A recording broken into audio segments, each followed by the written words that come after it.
month ago, a private jet hangar collapsed at the Boise airport. New documents obtained by the attorney representing two of the victims detail concerns from people working on site at the time of the collapse. Our Brenda Rodriguez has details.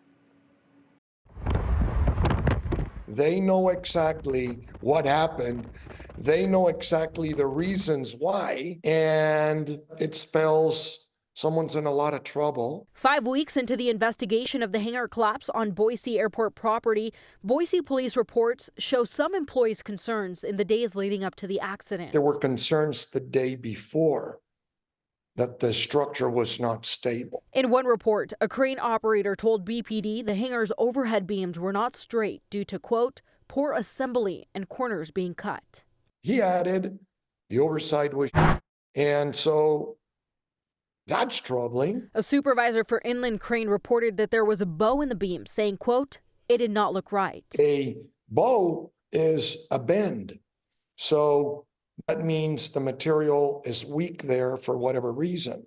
So what happens after it bows? The next step is it breaks. Dennis Durant, owner of Big D Builders, also noticed the bow and said some of the support cables were broken. The report says Durant reached out to the manufacturer about the supports not being adequate and received guidance from an engineer. Despite those concerns, Durant told BPD work continued that day.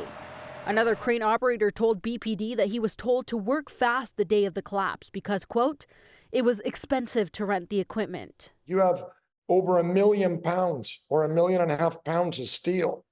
You want to go fast on that? Just before the collapse, the report says a site manager and employees ran away from the structure after hearing popping and creaking sounds. That only can mean that there are some trouble signs and some problems. When BPD arrived on scene, the report says that they were given a list of people working that day. However, BPD says that that list was not accurate. Witnesses also described the condition of the victims and the scene, saying, quote, it was without smoke/fire. The amount of bent steel and carnage was mind-blowing. The report shows BPD investigators determined no criminal act led to the building collapse under Idaho State Code, turning it over to OSHA for investigation. I am not in a position to yet agree or disagree with that.